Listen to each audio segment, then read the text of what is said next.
Assalamualaikum warahmatullahi wabarakatuh. Waalaikumsalam warahmatullahi wabarakatuh.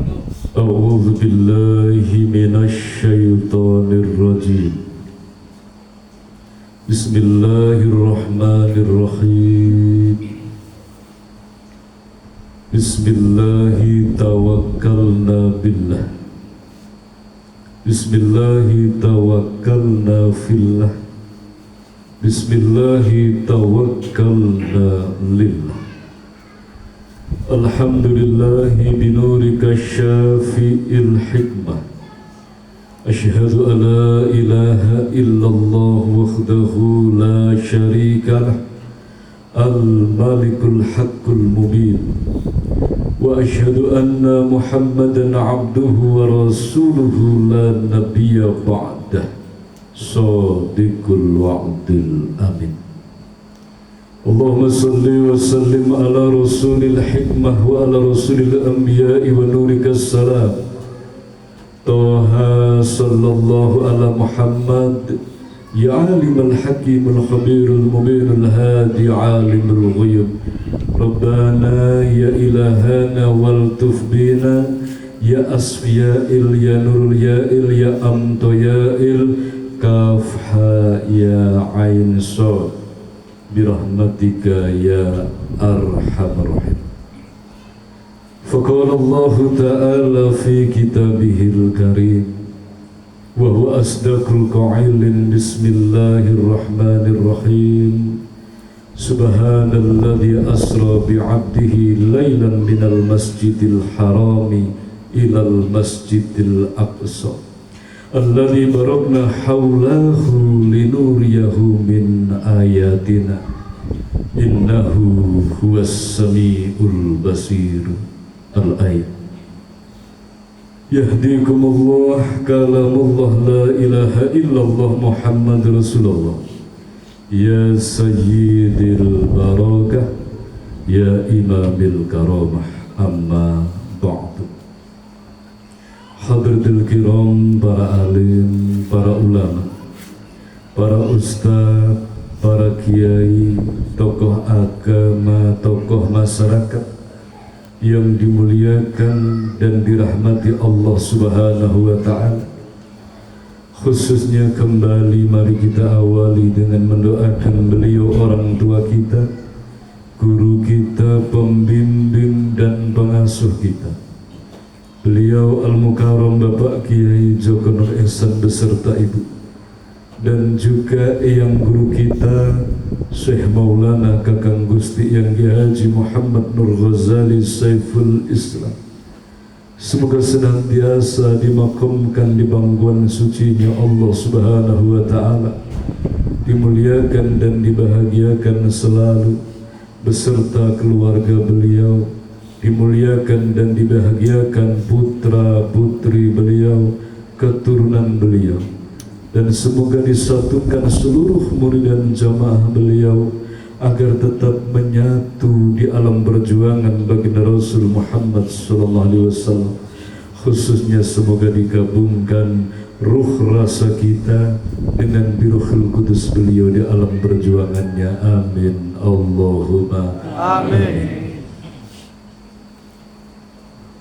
Al-Fatihah. أعوذ بالله من الشيطان الرجيم بسم الله الرحمن الرحيم الحمد لله رب العالمين الرحمن الرحيم مالك يوم الدين إياك نعبد وإياك نستعين اهدنا الصراط المستقيم صراط الذين أنعمت عليهم غير المغضوب عليهم ولا الضالين. Kepada beliau sesepuh kita Al-Mukarram Bapak Kiai Rozikan, Al-Mukarram Bapak Kiai Rustono beserta keluarga besarnya yang dimuliakan dan dirahmati Allah Subhanahu wa ta'ala, rahimakumullah. Hadirin wal hadirat, kaum muslimin muslimat, saudara-saudaraku seiman seakidah, senasib, seperjuangan fitinil Islam yang kami cintai, rahimakumullah. Pertama dan tentunya yang paling utama kembali pada kesempatan malam yang berbahagia ini, malam yang penuh dengan berkahnya Allah Subhanahu wa Ta'ala, malam yang penuh dengan limpahan rahman dan rahimnya Allah, kita awali dengan menyatukan hati kita. Kita awali dengan menyatukan angan kita, menyatukan niat dan juga tekad kita, sehingga tidak hanya raga kita yang menyatu duduk simpuh sila di tempat, tetapi angan kita juga menuju kepada satu frekuensi yang sama, yaitu ridho Allah Subhanahu wa Ta'ala. Maka dengan hati yang sudah menyatu, dengan ruh rasa dan angan yang sudah menyatu, semata-mata hanyalah lillahi rabbil alamin, maka mari kita menghaturkan syukur tasyakur kita, menghaturkan rasa terima kasih yang mendalam, menghaturkan rasa terima kasih dari hati yang paling dalam, keharibaan zat sesembahan kita yang setiap saat dan detik membelai kita dengan kasih sayangnya, sesembahan kita yang setiap saat dan detik senantiasa menjaga kita, setiap saat dan detik melimpahkan cahaya hidayahnya, setiap saat dan detik senantiasa melindungi dan membimbing kita. Allahu Rabbuna, Allah Subhanahu wa Ta'ala. Maka tentunya tidak hanya ungkapan di dalam lisan kita, tetapi belajar dan belajar syukur tasyakur hadir dari hati kita, syukur tasyakur hadir dari ruh dan rasa kita, ruh yang senantiasa menyaksikan keagungan dan kebesarannya Allah, menyaksikan ketuhanannya Allah, rasa setiap saat dan detik menyaksikan, nyaksani bahwa hanya Allah lah tumbuhan dari hidup dan mati kita, hanya Allah lah satu-satunya Tuhan kita, hanya Allah lah zat yang maha perkasa dan dikdaya, hanya Allah lah zat yang maha kaya, hanya Allah lah zat yang maha alim, hanya Allah lah, dan kita dari Allah akan kembali hanya kepada Allah Subhanahu wa Ta'ala. Ini adalah tugas daripada ruh, ini adalah tugas daripada ruhaniyah kita. Setiap saat dan detik, tidak peduli apapun yang terjadi, tidak peduli apapun yang terjadi di alam dunia ini, ruh ini tidak boleh bergeser. Ruh ini harus senantiasa menghadap, inni wajahtu wajhiya lillazi fatarus samawati wal, dan rasa kita pun juga tidak boleh berubah, setiap saat dan detik merasakan welas asih Gusti Allah, setiap saat dan detik merasakan kasih sayang Allah, setiap saat dan detik rasa ini tersambung, merasakan kita bergerak ini kekuatan dari Allah, merasakan panca indera masih normal ini dari Allah, merasakan kita masih mampu membedakan mana yang benar dan mana yang salah, ini adalah dari Allah Subhanahu wa Ta'ala. Maka ruh dan rasa yang menyatu, menyaksikan dan merasakan, tertuang dalam syahadatain, menjadikan manusia tidak terhempas dari alam rahimnya Allah, menjadikan kita manusia senantiasa dikandung oleh Allah Subhanahu wa Ta'ala. Maka mari Kita ikrarkan rasa syukur kita bersama-sama biqaulina alhamdulillahirabbil alamin. Semoga kita, keluarga kita, masyarakat kita diberkahi oleh Allah, ditolong oleh Allah Subhanahu wa taala, dimasukkan dalam golongan hamba-hamba Allah yang ahli bersyukur. Amin Allahumma amin. Salawat beserta salam mari kita sanjungkan kehadiran baginda Rasul Muhammad sallallahu alaihi wasallam, sang proklamator dinul Islam, sang pembawa bendera, menegakkan bendera ketauhidan. Maka sudah selayaknya, sepantasnya kita tidak hanya mengaku sebagai umat, sudah selayaknya dan sepantasnya kita mulai merintis mewujudkan isi daripada sholawat dan salam. Sudah selayaknya, sepantasnya kita berjuang selama nafas ini masih dikandung badan agar kita mampu mewujudkan hakikat daripada sholawat dan salam. Bukan hanya sekedar tulisan dan lantunan, maka harus dimulai dari sekarang mewujudkan sholawat dan salam, mewujudkan ketauhidan, penghambaan murni kepada Allah, dan memancarkan akhlak yang mulia, akhlak Rasulullah, akhlakul karimah, akhlakul Quran, akhlak baginda Rasul Muhammad sallallahu alaihi wasallam. Amin Allahumma amin. Saudaraku yang dimuliakan Allah Subhanahu wa taala, alhamdulillah summa alhamdulillahirabbil alamin. Malam ini kembali kita dihimpun oleh Allah Subhanahu wa taala dalam acara rutinitas pengajian lapangan malam Ahad Pon, Majelis Taklim At-Tadkir Kaliaren Kalinongko Desa Taruman. Dan juga malam ini adalah malam doa bersama memperingati Isra Mi'rajnya baginda Rasul Muhammad sallallahu alaihi wasallam.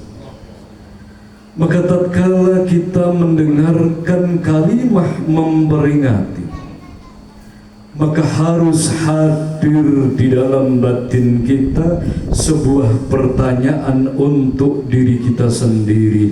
Apa yang kita peringati dari bulan Rajab, yaitu Isra Mi'raj Rasulullah Muhammad sallallahu alaihi wasallam.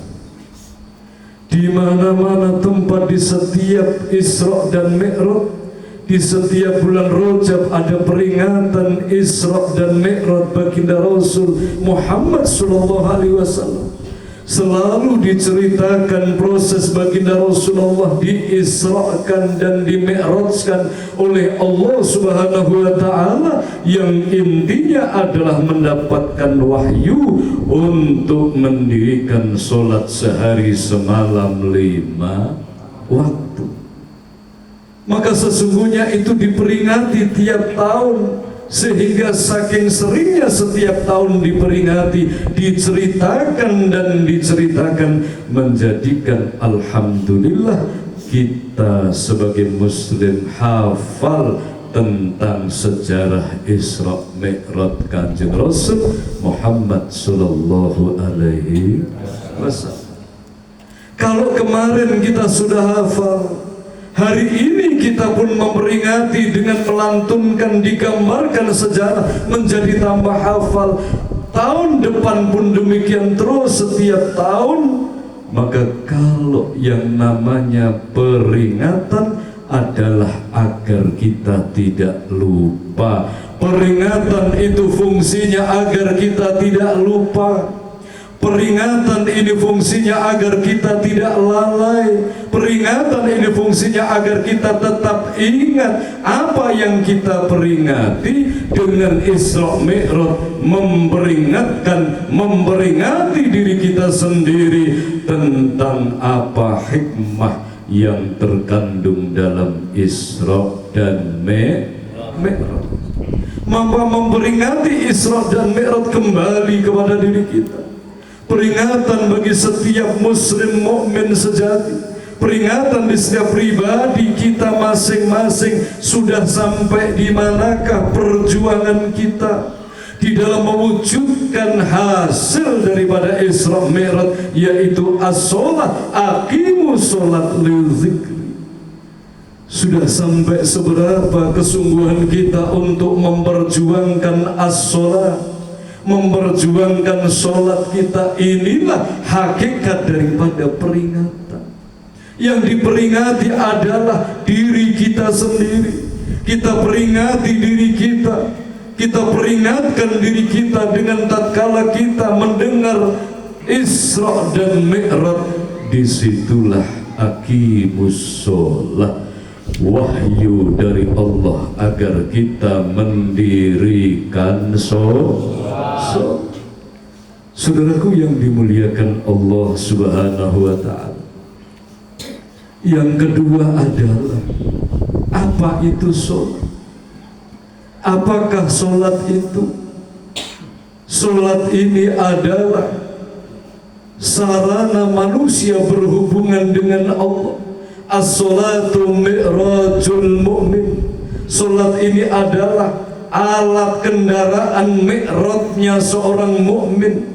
Sholat ini kendaraan manusia untuk kembali kepada Allah. Sholat ini adalah manusia berhubungan menyembah kepada Allah Subhanahu wa ta'ala.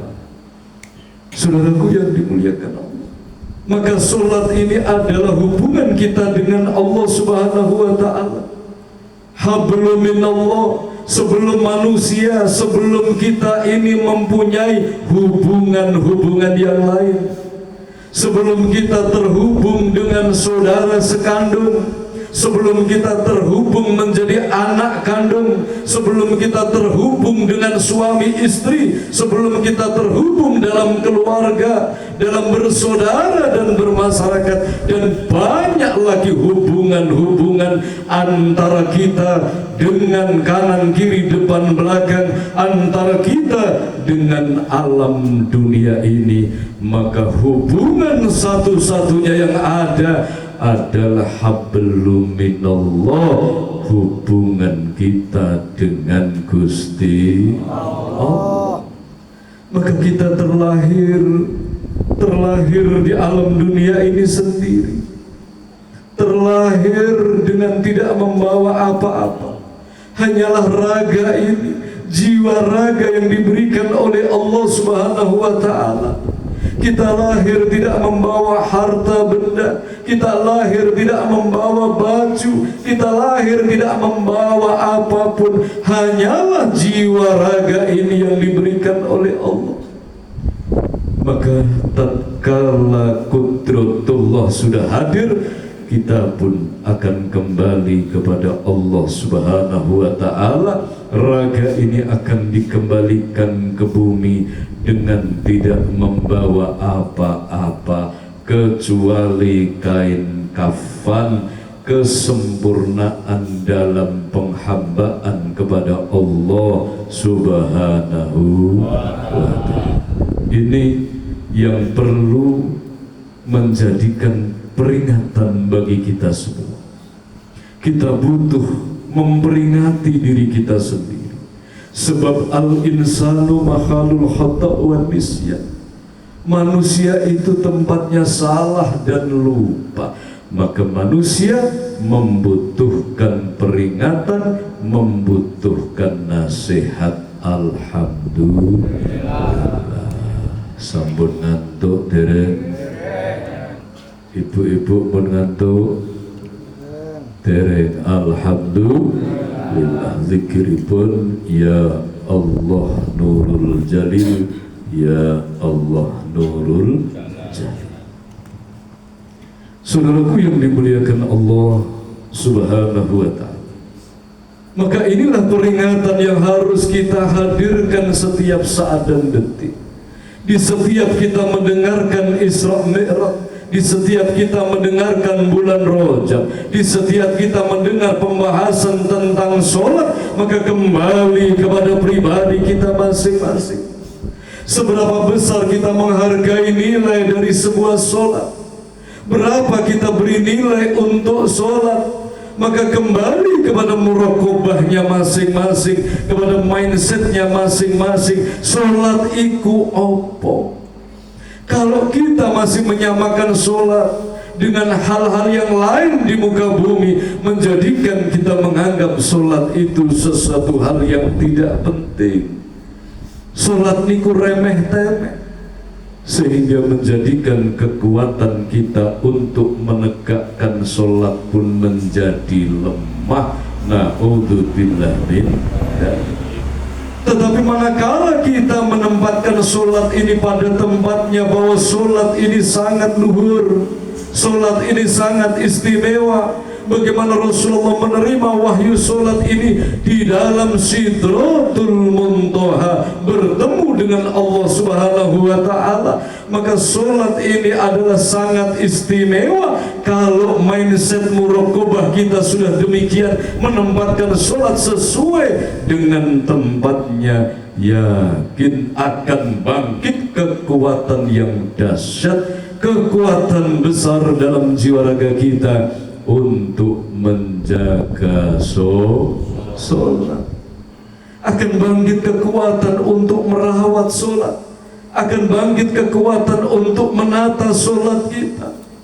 Sholat adalah sarana hubungan kita dengan Allah Subhanahu wa Ta'ala. Maka sholat ini adalah inna sholata kanat alal mu'minina kitaban mawquta. Sholat itu wajib bagi mukmin yang sudah dikukuhkan, ditetapkan waktunya, sehari semalam yang wajib 5 waktu, dan juga mempraktekkan ruhus sholat, wujud daripada sholat 24 jam sewaktu waktu. Menjalankan sholatnya sehari semalam 5 waktu, mempraktekkan dan menjaga sholat, yaitu hubungan dengan Allah sewaktu waktu. Hadirin, saudaraku yang dimuliakan Allah Subhanahu wa Ta'ala, maka inilah tes case-nya kembali kepada pribadi masing-masing. Tes case-nya kembali kepada pribadi kita sendiri. Seberapa seriuskah kesungguhan kita, seberapa besar kesungguhan kita di dalam memperjuangkan hubungan dengan Allah Subhanahu wa Ta'ala. Seberapa besar kepedulian kita untuk menjaga keharmonisan hubungan kita dengan Tuhan kita. Maka di situ akan terlihat seberapa besar kepedulian kita atas firman Tuhan, firman Allah. Apa yang dikehendaki Allah dalam diri kita, dalam hidup kita, mana saja perintah-perintah Allah, apa saja poin larangan-larangan Allah, kita akan sangat peduli, sebab kita senantiasa menjaga hubungan kita dengan Allah Subhanahu wa Ta'ala.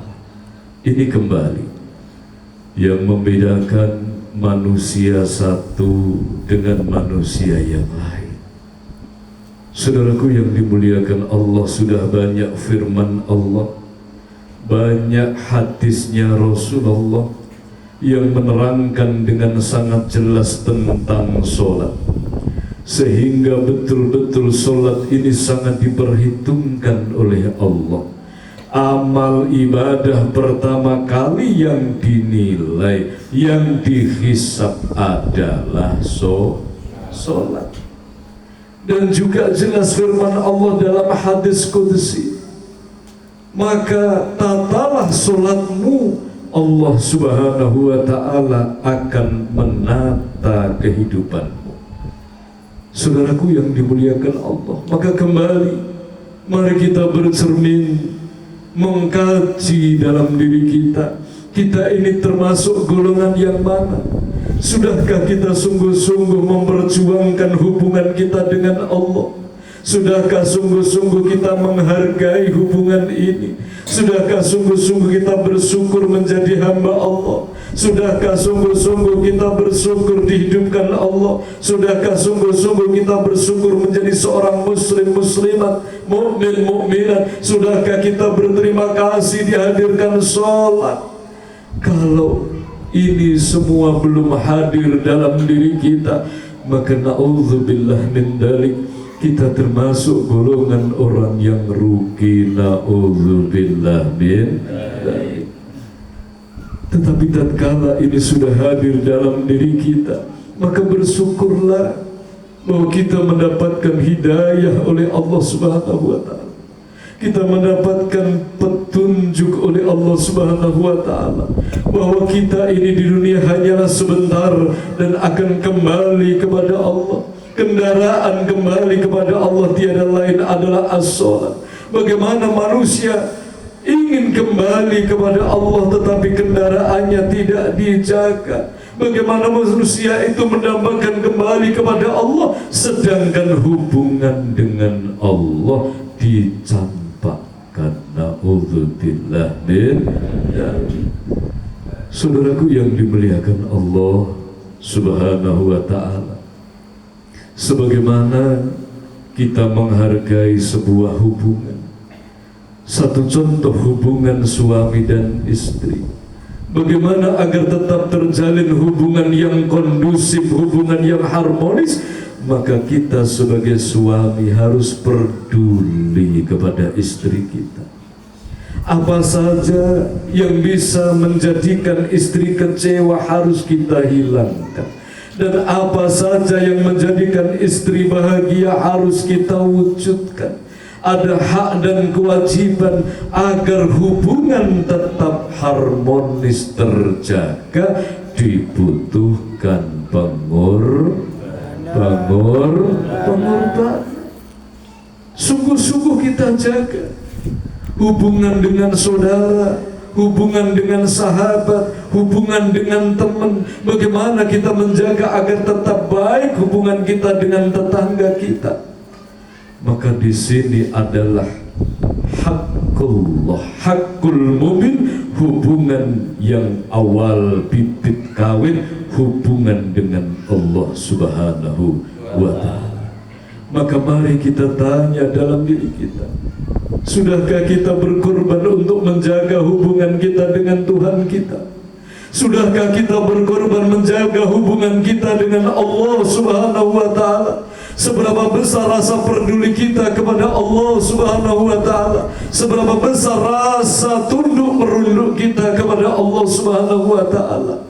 Maka sesungguhnya hubungan kita dengan Allah inilah hakikat daripada hubungan yang sejati. Aslinya hubungan yaitu hubungan dengan Allah, di mana kita dari Allah saat ini berada dalam genggaman Allah dan harus mampu kembali kepada Allah Subhanahu wa ta'ala. Ini yang harus kita sadari. Dan iblis sangat tidak menginginkan ada manusia yang sudah dihidupkan 40 tahun di dunia tapi hubungannya dengan Tuhannya masih terjaga. Iblis ini sangat benci kepada manusia yang sudah 50 tahun dihidupkan tetapi hubungan dengan Tuhannya semakin harmonis. Manusia yang sudah dihidupkan 60 tahun, 70 tahun tetapi semakin akrab, semakin mesra, semakin harmonis dengan Tuhannya. Ini kerajaan iblis terancam hancur lebur.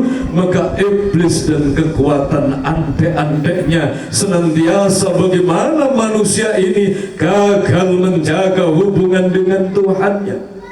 Dibiarkan manusia membangun masjid yang megah, dibiarkan manusia berpuasa setiap tahun, puluhan tahun, dibiarkan manusia untuk pergi umroh dan haji, dibiarkan manusia ini membangun majelis taklim, tetapi yang tidak dibiarkan oleh iblis laknatullah adalah manusia menjalankan seluruh amal ibadahnya hanya semata-mata dipersembahkan untuk Allah.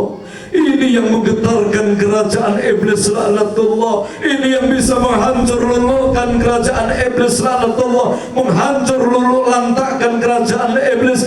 Tatkala ada manusia yang masih setia di dalam menghambakan diri kepada Allah Subhanahu. Tatkala ada manusia di relung hatinya masih memanggil-manggil asma Allah, hanya Engkau ya Allah. Tanpamu mana mungkin aku mampu hidup ya Allah. Tanpamu mana mungkin mata ini mampu melihat ya Allah. Tak akan bergerak jiwa ragaku kalau bukan untuk mencari ridho-Mu. Tak akan bergerak zahir batinku ya Allah kalau bukan Engkau yang menggerakkan ya Allah. Ya Rabbana, aku serahkan jiwa ragaku, aku serahkan roh rasa hati akalku, zahir batinku, harta bendaku, aku serahkan seluruh keluargaku, aku serahkan hidup dan matiku kepadamu ya Allah. Karena sesungguhnya aku ini bukan siapa-siapa, aku tidak tahu apa-apa. Sesungguhnya aku ini hidup karena Engkau yang menghidupkan ya Allah. Engkaulah satu-satunya sesembahanku. Aku akan setia untuk menghamba kepadamu. La ilaha illallah. Ini, saudaraku yang dimuliakan Allah, ini yang harus betul-betul dijaga, yang harus betul-betul diperjuangkan agar setiap saat dan detik tidak lepas. Ini yang menjadikan iblis lari tunggang langgang dari hati manusia. Tatkala ada manusia yang mempersembahkan seluruh zahir batinnya untuk mengabdi kepada Allah, iblis ini langsung lari terbirit-birit. Maka di saat sholat, tidak hanya ruh rasanya yang berhubungan dengan Allah, tidak hanya angannya yang menuju kepada Allah. Kenapa sholat ini paling berat? Sudah difirmankan Allah dalam Al-Quran, sholat ini sangat berat, kecuali orang yang khusyuk. Orang yang khusyuk itu apa? Orang yang ikhlas dalam menjalankannya. Sholat ini berat karena melibatkan seluruh dimensi kehidupan manusia. Sholat ini berat karena melibatkan seluruh anasir kehidupan manusia. Sholat ini berat karena melibatkan bumi sapitu, langit sapitu, ulu kulit, daging, getih, otot, balung, sumsum. Melibatkan raga, akal, nafsu, hati, roh, rasa, nur menuju Allah Subhanahu wa ta'ala. Ini berat, saudaraku yang dimuliakan Allah. Maka ada saudara kita yang berpendapat atau yang menyampaikan kalau zikir 3 jam kuat, kalau daim 3 jam kuat, meditasi semeti kalau boso cukup kuat. Tapi kenapa sholat 2 rakaat saja berat? Daripada sholat kulo mending diparingi amalan daim mawon. Kulo nak daim 3 jam kuat, alhamdulillah. Tapi nak sholat niku abet. Kenapa sholat ini lebih berat? Sebab sholat melibatkan dohir dan batin. Sholat ini tidak hanya roh rasa. Kalau kita zikir sir, zikir daim dalam hati, melibatkan roh rasa kita, batinnya kita. Tetapi di saat sholat semua terlibat. Jasad kita terlibat, akal kita terlibat, jiwa, raga, roh, rasa, hati dan akal terlibat. Maka di dalam sholat kenapa menggetarkan arsy-Nya Allah? Di saat sholat kenapa menggonjang-ganjingkan alam iblis? Sebab di situ ada anak cucu Adam yang sedang membawa seluruh kehidupannya sujud tersungkur di hadapan Allah. Tidak hanya akalnya yang berserah diri tunduk, tetapi akalnya, otaknya, kepalanya, 7 anggota tubuh, 9 lubang tubuhnya, zahir dan batinnya diajak bersama-sama menyembah Allah Subhanahu wa ta'ala. Saudaraku rahimakumullah, Ini tentunya sholat yang betul-betul lillah, sholat yang hanya berharap ridho dari Allah, bukan sholat yang sudah terkontaminasi niatnya yang macam-macam urusan nafsu dunia. Ini beda. Ada orang yang sholatnya sergap jamaah di masjid, itu baik, tapi tatkala niatnya bukan karena Allah, tatkala niatnya bukan untuk semata-mata menghambakan diri kepada Allah, maka yang sholat cuma raganya saja, ruh rasanya kecer, tidak ikut sholat. Ada juga yang penting aku zikir nongis sarwet gedang ya sakit, yang dilibatkan baru hatinya, tetapi raganya tidak ikut di dalam berserah diri kepada Allah Subhanahu wa ta'ala. Hadirin saudaraku rahimakumullah, maka peringatan Isra Mi'raj di bulan ini, di tahun ini, mari bersama-sama kita awali untuk menguatkan niat dan tekad kita, untuk menguatkan tekad kita mulai detik saat ini sampai akhir hayat kita. Maka mari kita perjuangkan hubungan kita dengan Allah Subhanahu wa ta'ala. Mulai detik saat ini kita semakin peduli dalam menjalani hidup ini, semakin peduli dengan aturan Allah, tidak menjalani hidup dengan aturannya sendiri, tapi kita mulai peduli tentang kehendak Allah. Kita mulai peduli tentang kersane Pangeran, kersane Gusti Allah. Napa ingkang dipun kersakaken, apa yang dikehendaki Allah dalam hidup kita. Mari kita mulai peduli.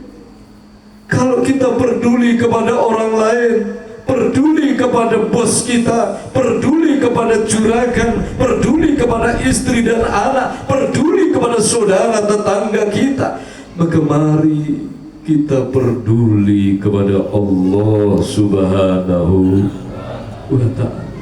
Sengantuk apapun kita, di waktu Allah panggil kita dalam sholat subuh, maka mari wujud kepedulian kita akan hadir dan mengalahkan apapun itu, semata-mata karena Allah Subhanahu wa ta'ala. Saudaraku seiman, seakidah yang dimuliakan Allah Subhanahu wa ta'ala, sebagaimana baginda Rasul Muhammad sallallahu alaihi wasallam yang telah diisrakan dan dimi'rajkan oleh Allah Subhanahu wa ta'ala untuk menerima wahyu sholat. Maka prosesi Isra Mi'raj kita sudah hafal. Rasulullah diperjalankan dari Masjidil Haram Mekah menuju Masjidil Aqsa Palestina, dan dari Masjidil Aqsa baginda Rasulullah dimi'rajkan oleh Allah Subhanahu wa ta'ala naik ke langit 1, ke langit 2, lapisan langit ke-3, lapisan langit ke-4, ke-5, ke-6, ke-7, dan kemudian sampai lapisan yang berikutnya yang bernama Sidratul Muntaha. Ini adalah tahapan-tahapan, lapisan-lapisan langit yang dilalui oleh baginda Rasul Muhammad sallallahu alaihi wasallam. Saudaraku yang dimuliakan Allah, dan di setiap lapisan langit ini baginda Rasulullah bertemu dengan para rasul. Di lapisan pertama baginda Rasul ketemu dengan Nabi Allah Adam alaihi salam, bertemu dengan Rasul, bertemu dengan Nabi, bertemu dengan cikal bakal manusia, yaitu Nabi Allah Adam alaihi salam. Kemudian naik lagi ke langit-langit berikutnya, Rasulullah bertemu dengan Nabi Idris, Rasulullah bertemu dengan Nabi Yusuf, Rasulullah bertemu dengan Nabi Musa, Nabi Harun, Nabi Isa. Rasulullah bertemu dengan Nabi Ibrahim alaihi salam. Di mana Rasulullah bertemu dengan Nabi Ibrahim? Di lapisan langit yang ke-7. Hadirin saudaraku rahimakumullah. Maka setelah langit ke-7, langit yang ke-7, Rasulullah dinaikkan sampai Sidratul Muntaha. Di situ kendaraan surga yang bernama Buraq tidak ikut ke Sidratul Muntaha. Malaikat Jibril sebagai pemandu pun tidak ikut ke Sidratul Muntaha, hanya sampai ke langit ke-7. Maka Rasulullah Isra Mi'raj, Rasulullah naik ke langit ini dengan kendaraan surga, kendaraan yang secepat kilat, yaitu Buraq. Buraq ini adalah kendaraan cahaya surga yang menghantarkan Rasulullah sampai ke langit ke-7, dikawal dengan penghulu malaikat, pimpinan daripada malaikat, yaitu malaikat Jibril. Saudaraku rahimakumullah. Maka tentunya inilah keistimewaan daripada sholat. Menerima wahyunya adalah di Sidratul Muntaha. Maka kembali kepada kita yang telah menerima sholat dari Rasulullah.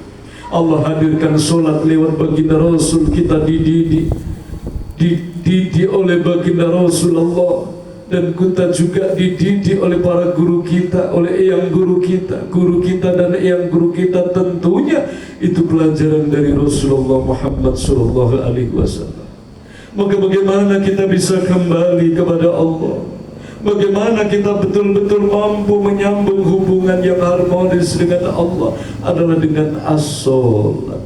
As-sholatu mi'rajul mu'min. Sholat ini kendaraan kita mi'raj. Bukan seperti mi'rajnya Rasulullah. Jangan digambarkan, oh berarti manusia biasa juga bisa mi'raj. Jangan, ini nanti menimbulkan fitnah. Tapi jelas hadis Rasul, as-sholatu mi'rajul mu'min.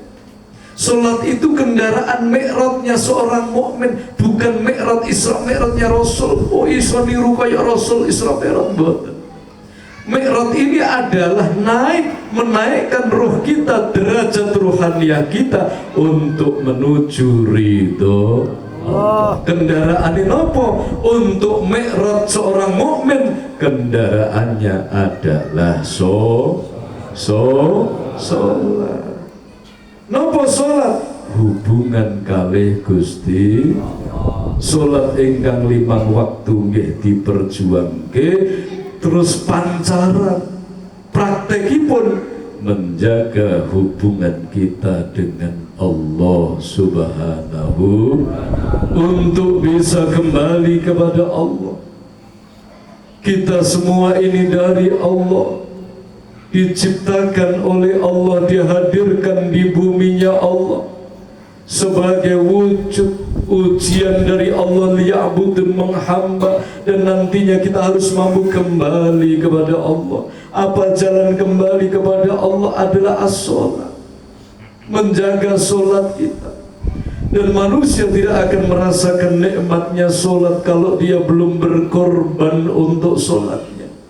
Kalau ada manusia di saat meriang terus dia begitu mudah meninggalkan sholat, berarti ini alamat manusia ini belum layak menerima ruhus sholat, nikmate sholat. Dereng.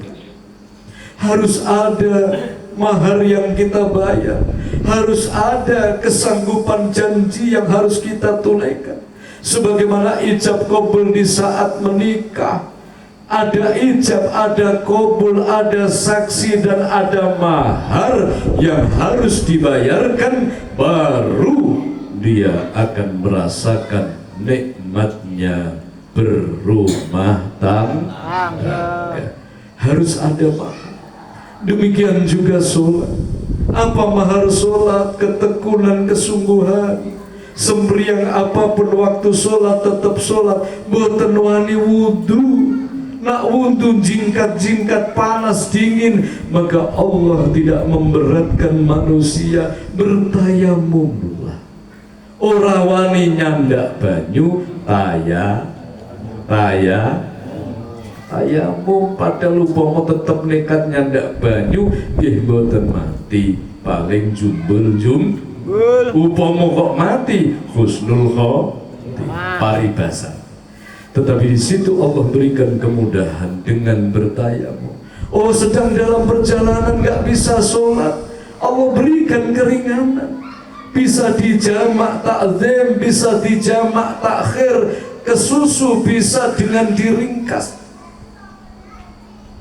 Oh, di situ bisa sholat dalam kendaraan dan lain sebagainya. Zahir dan batin, tidak cuma sholat seperti gerakannya saja, tetapi hatinya, roh rasanya yang utama juga ikut sholat menembah dumateng Allah Subhanahu wa ta'ala. Dan wujud sholat adalah soleh, perilakunya adalah soleh. Wujud orang yang sholat ikhlas menjalankan perintah Allah dan ikhlas menjauhi larangan-larangan Allah Subhanahu wa ta'ala. Saudaraku yang dimuliakan Allah, yang pertama, maka mari agar betul-betul sholat ini nikmat, agar betul sholat ini ringan, mari kita koreksi. Yang pertama adalah raga kita.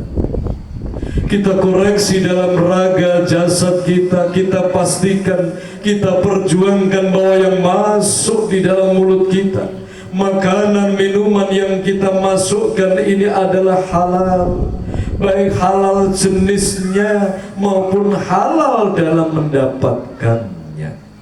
Ini harus dicek selalu, sehingga makanan minuman yang masuk adalah halal jenis dan cara mendapatkannya akan menjadikan seluruh bumi Sabtuju ini bersih. Wulu, kulit, daging, getih, otot, balung, lan sumsum ini akan menjadi bersih. Dan juga kita cek di dalam jasad kita, pernahkah tangan kita ini kita gerakkan untuk bermaksiat? Pernahkah kaki kita bawa berjalan untuk menuju murkanya Allah? Pernahkah lisan kita ini kita gunakan, panca indera kita gunakan untuk sesuatu yang tidak diridhoi Allah? Kalau pernah, secepatnya mohon ampun, taubatan nasuha. Oh, kalau sudah membekas menjadi luka dalam tubuh ini, dosa ini belum terampuni, masih melekat di dalam jasad kita, yang menjadikan jasad berat, diajak ibadah, diajak untuk bertakwa, diajak untuk menembah, maka kita perlu berobat. Bagaimana cara mengobati jasad ini? Kita mohonkan ampun kepada Allah. Ampuni ya Allah 9 lubang tubuhku ini. Ampuni ya Allah 7 anggota tubuhku. Ampuni kakiku, ampuni tanganku ya Allah, segala dosa, noda, nista yang masih nempel. Kaki ini pernah aku gunakan untuk bermaksiat, tolong ampuni. Lisan ini sering menyakiti hati saudaraku. Lisan ini begitu ringan ya Allah membuka aib saudaraku. Lisan ini begitu ringan ya Allah menyemburkan bara api yang menjadikan luka hati saudaraku yang mendengarkannya. Maka detik saat ini aku bertobat, mohon ampunan ya Allah. Astaghfirullahaladzim. Terus kita koreksi apa yang berat dalam jasad ini, kita koreksi. Oh, kok mata, di setiap mata diajak untuk mendekat kepada Allah berat, berarti ada dosa di dalam mata kita. Saya mohonkan ampun, sholat taubat 2 rakaat, Fatihah mata kita doakan, ya Allah tolong ampuni mata. Mohon kau cabut dan buang kebatilan yang di mata ini. Bersihkan mataku, pancarkan cahaya kesucian, keberkahan dalam mataku, dan bentengi, lindungi mata ini ya Allah. Al-Fatihah. Dibacakan Fatihah, kemudian zikir, istighfar, mohon ampun kepada Allah. 9 lubang tubuh, 2 mata, 2 telinga, 2 lubang hidung, mulut, lubang depan dan belakang, dimohonkan ampun atas dosanya kepada Allah Subhanahu wa Ta'ala. Oh, ini yang berat kaki. Sebetulnya pengen ibadah tapi kakinya berat, maka kakinya dimintakan ampun kepada Allah Subhanahu wa Ta'ala, atau dijamak seluruh raganya. Ini poin yang pertama, raganya harus dijaga. Kalau yang masuk, makan minum yang masuk adalah sesuatu hal yang halal, raganya sudah diampuni oleh Allah, maka raga ini akan ringan. 9 lubang tubuh ini akan berkah, 7 anggota tubuh ini akan berkah, panca indera ini akan berkah, langkahnya akan ringan menuju Allah Subhanahu wa Ta'ala. Poin yang kedua adalah akliyah. Lapisan yang pertama jasad kita, lapisan yang kedua adalah akal. Bagaimana akal ini kita koreksi, mohon ampun kepada Allah. Ampuni otakku ya Allah, otak kanan, otak kiri, otak besar, otak kecil. Ampuni akalku ya Allah. Akal ini masih seringkali brutal, akal ini masih seringkali nakal, akal ini masih seringkali ya Allah masih belum mampu tunduk kepadamu. Maka tolong ampuni dan berkahi akalku ini ya Allah. Astaghfirullah. Akal tempat kecerdasan, tempat ilmu. Maka ini harus diajak tunduk di hadapan Allah Subhanahu wa Ta'ala. Diajak tunduk di hadapan Allah Subhanahu wa Ta'ala. Maka tatkala akal sudah tunduk, jasad tunduk kepada Allah, lapisan yang ketiga yang harus kita cek dan waspadai adalah lapisan hati kita. Yang di situ ada nafsu amarah, sufyan, lawamah, mutmainnah. Harus kita ajak tunduk kepada Allah. Ampuni ya Allah amarahku, ampuni ya Allah hubbud dunyaku, bersihkan ya Allah dendamku, iriku, dengkiku, sakit hati. Ampuni ya Allah nafsu lawamahku. Seluruh anasir dari nafs kita dimohonkan ampun kepada Allah Subhanahu wa Ta'ala, atau dijamak, ya Allah ampuni nafsuku, redam nafsuku ya Allah. Ya Allah tundukkan nafsuku di hadapanmu ya Allah. Tundukkan hawa nafsuku ini ya Allah. Hanya Engkaulah yang mampu tolong aku ya Allah. Astaghfirullahaladzim. Maka tatkala lapisan hati yang di situ ada amarah, sufyah, lawamah, dan juga ada mutmainnah, ini sudah bersih, sudah tunduk kepada Allah Subhanahu wa Ta'ala, maka hatinya di situ menjadi hati yang berkah, hati yang membawa rahmat. Di situ terpancar nurnya Allah, berzikir, memanggil-manggil asma Allah. Hatinya menjadi hati yang qalbun salim, menjadi tatmainul qulub. Hatinya menjadi tenang. Maka yang berikutnya, lapisan yang keempat yang harus kita waspadai adalah ruhaniyah kita. Sudahkah ruh ini senantiasa menyaksikan keagungan Gusti? Dosanya ruh itu apa? Dosanya ruh kita itu tatkala sedetik tidak menyaksikan keagungan Allah. Dosa roh itu tatkala sedetik tidak menghadap Allah. Dosa roh itu tatkala sedetik tidak menyaksikan kehebatan Allah. Maka roh ini akan tertutup oleh nafs yang disaksikan bukan kehebatan Allah lagi, tapi kehebatan ini dosa roh. Beda dengan dosa jasad, beda dengan dosa akal. Dosa nafs merasa hebat, merasa wong soleh, pengen dadi wali. Rumangsa zikire luwih kuat tinimbang kandung edisi. Lah iki nggih dosane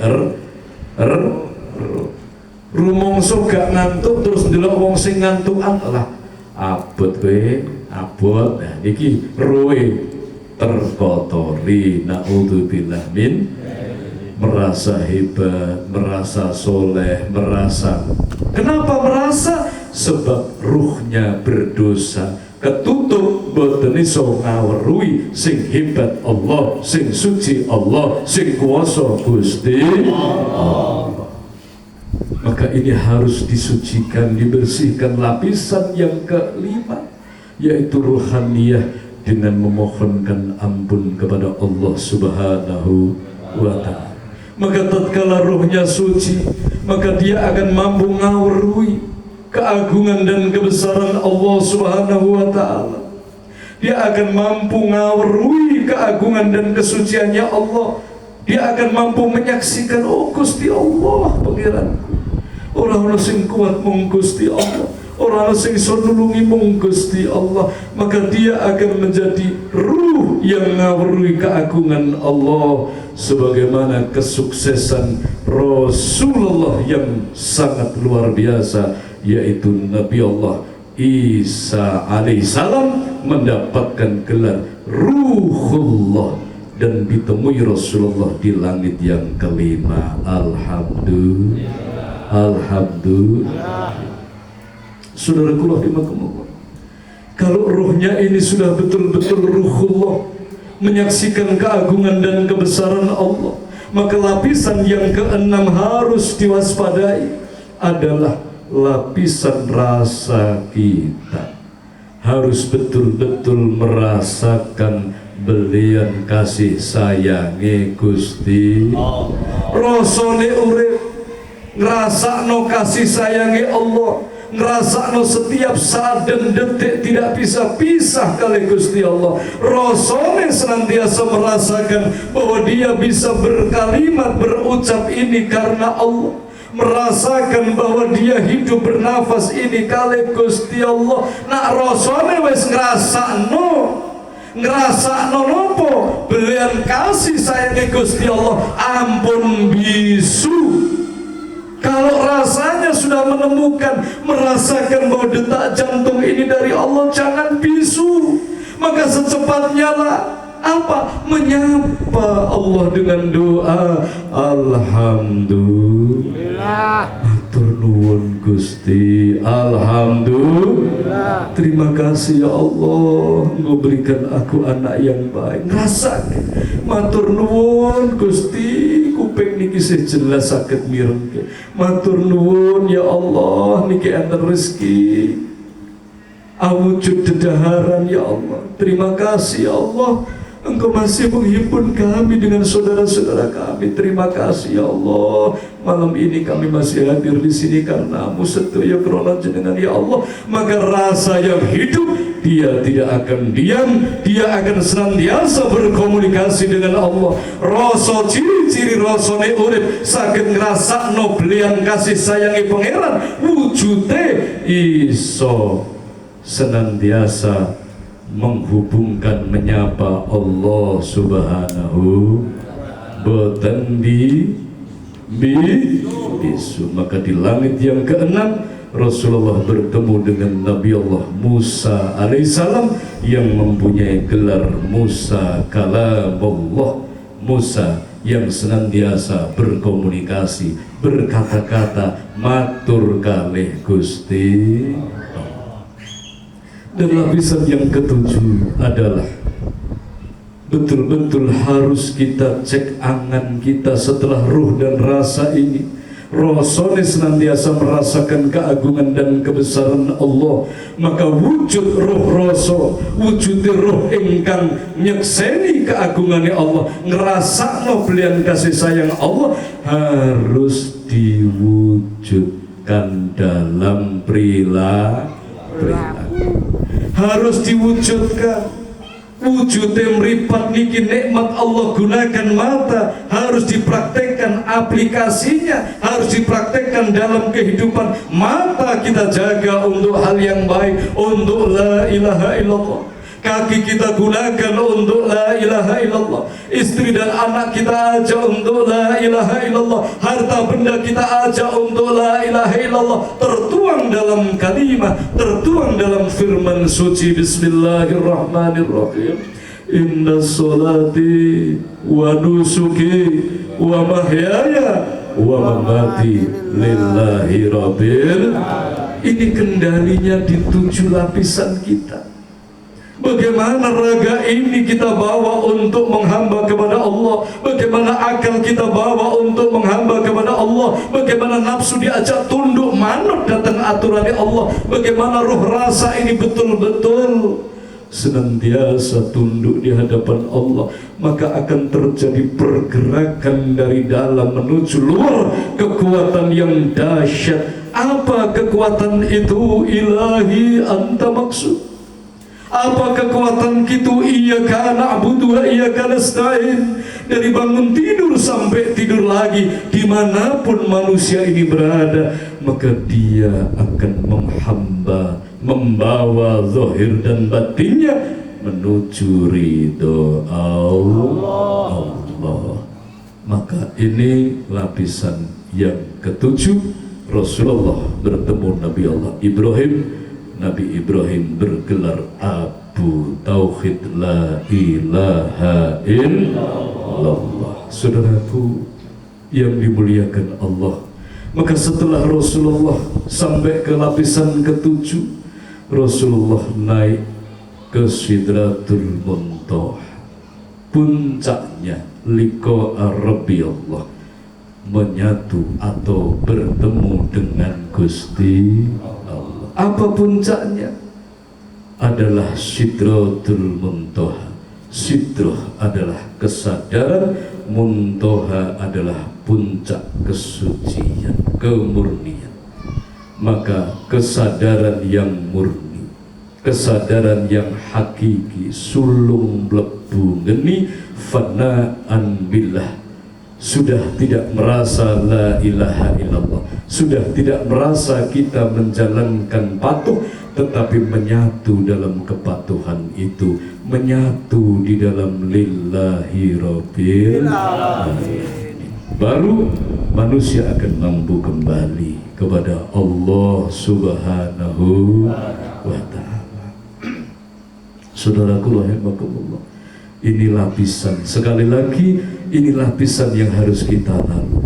Bukan berarti kita bisa Isra Mi'raj seperti Rasul, tetapi kita membahas diri kita sendiri. Ini PR kita untuk mengoreksi. Raga ini bisa bersih dengan apa? Dengan zikir jahar, zikir yang dihentakkan, istighosah. Akal ini bisa bersih dengan apa? Dengan tafakkur, dibawa berfikir tentang keagungan dan kebesaran Allah. Nafsu ini bisa bersih dengan apa? Dengan zikir anfas, Allahu naik, keluar masuknya nafas dengan menyebut asma Allah. Allahu, ini untuk membersihkan nafsu kita. Bagaimana hati ini, ruh ini bisa bersih? Adalah dengan zikir sir atau daim. Bagaimana rasanya bisa bersih? Dengan zikir tawajuh.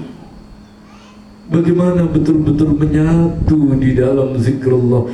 Adalah dengan tekad, ya Allah, pagi ini aku ke pasar, tolong berkahi demi iman takwa.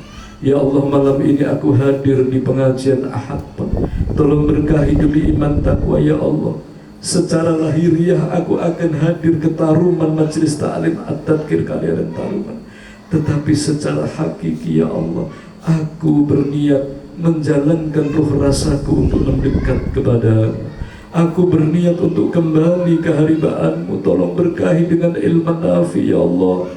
Bukakan segala pintu-pintu kebaikan, kebenaran dalam jiwa, raga, roh, rasa, hati dan akalku, ya Allah, agar apa yang aku ucapkan, apa yang aku dengarkan, apa yang aku alami, apa yang aku rasakan, betul-betul menjadikan aku semakin dekat kepada-Mu.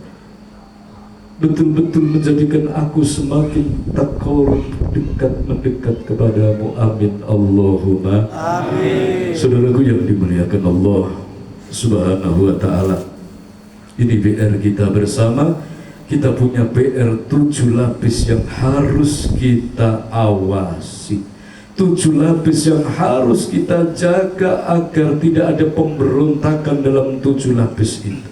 Betul-betul di situ ada asma Allah, dalam raga kita berterpancar nurnya Allah, asma Allah, dalam akal kita tunduk kepada Allah, dalam hati kita, dalam nafsu 4 ini tunduk kepada Allah, ruhaniyah kita tunduk kepada Allah, rasa kita tunduk kepada Allah, seluruh ujung rambut, ujung kaki, 3 koordinat dalam diri kita, 7 anggota tubuh, 9 lubang tubuh, semuanya la ilaha illallah. Inilah as-sholat, kesempurnaan di dalam sholat. Tidak hanya hatinya yang sholat, tetapi seluruh anasir tubuh, baik lahir maupun batin, jasad dan juga batiniah, ikut sholat, sembahyang, sujud kepada Allah Subhanahu wa ta'ala. Semoga kita termasuk golongan musallin yang sejati, yang tidak hanya sholat dalam lantunan, tidak hanya sholat dalam gerakan, tidak hanya sholat dalam waktu, tetapi sholat sewaktu-waktu, wa zahiran wa batinan, menjadi as-sholatu mi'rajul mu'min. Amin Allahumma amin. Al-Fatihah.